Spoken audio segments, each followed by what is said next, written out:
एक राहुल नाम का व्यक्ति था। स्वभाव से बहुत ही गंभीर था। उसकी पढ़ाई पूरी हो चुकी थी, लेकिन कोई नौकरी नहीं थी। दिन रात वो काम की तलाश में इधर उधर भटकता रहता था। राहुल एक ईमानदार मनुष्य भी था, इसलिए भी उसे काम मिलने में मुश्किल आ रही थी। दिन इतने खराब हो चुके थे कि उसे मजदूरी करनी पड़ी। रोजी रोटी के लिए उसके पास अब कोई विकल्प नहीं था। राहुल पढ़ा लिखा था, जो उसके व्यवहार से साफ जाहिर होता था। एक दिन एक सेठ के घर राहुल मजदूरी कर रहा था।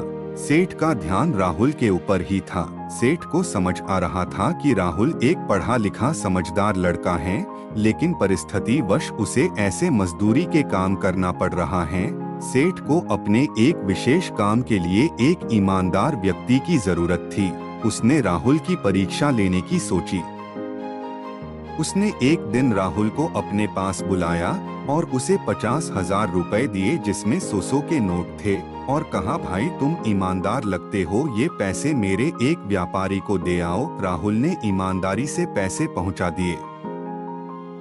दूसरे दिन व्यापारी ने राहुल को फिर से पैसे दिए। इस बार उसने राहुल को बिना गिने पैसे दिए, कहा, खुद ही गिन लो और व्यापारी को दे आओ। राहुल ने ईमानदारी से काम किया। सेठ पहले से ही गल्ले में पैसे गिनकर रखता था, पर वो राहुल की ईमानदारी की परीक्षा लेना चाहता था। रोज वो सेठ उसे पैसे देने भेजता था। राहुल की माली हालत तो बहुत ही खराब थी। एक दिन उसकी नीयत डोल गई और उसने 100 रुपए चुरा लिए, जिसका पता सेठ को लग गया, पर सेठ ने कुछ नहीं कहा। फिर से राहुल को रुपए देने भेजा। सेठ के कुछ न कहने पर राहुल की हिम्मत बढ़ गई। उसने रोजाना चोरी शुरू कर दिया। सेठ को उम्मीद थी कि राहुल उसे सच बोलेगा, लेकिन राहुल ने नहीं बोला। एक दिन सेठ ने राहुल को काम से निकाल दिया। वास्तव में सेठ अपने जीवन का एक सहारा ढूंढ रहा था। उसकी कोई संतान नहीं थी। राहुल को भोला भाला जानकर उसने उसकी परीक्षा लेने की सोची थी। अगर राहुल सच बोलता तो सेठ उसे अपनी दुकान सौंप देता। जब राहुल को इस बात का पता चला है तो उसे बहुत दुख हुआ और उसके स्वीकारा कि कैसी भी परिस्थिति हो, ईमानदारी ही सर्वोच्च नीति होती है। दोस्तों, कैसा भी मुकाम आए, व्यक्ति को ईमानदारी का साथ नहीं छोड़ना चाहिए। ईमानदारी जीवन की वो कमाई है जो मुश्किल है, लेकिन कभी गलत अंत नहीं देती। मेरा ही एक उदाहरण आपको देती हूँ। जब मैंने ब्लॉगिंग का काम शुरू किया तो मैं अपनी हर गलती अपने बॉस को बता देती थी।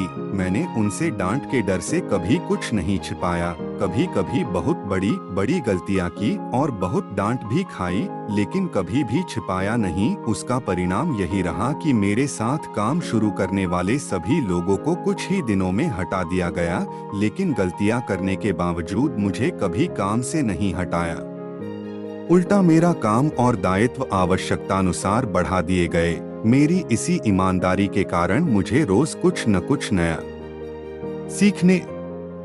मेरी गलतियों का सिलसिला आज भी बरकरार है, जिसके कारण मुझे भी हटा दिया जा सकता है, लेकिन ईमानदारी के कारण मेरी उन गलतियों को हंसकर टाल दिया जाता है। मेरे जीवन अनुभव के आधार पर मैं आप सभी से कहूंगी कि ईमानदारी सर्वोच्च नीति, honesty is the best policy in Hindi है। आप सभी को प्राण लेना चाहिए, कैसी भी परिस्थिति हो, लेकिन ईमानदारी का दामन कभी ना छोड़े।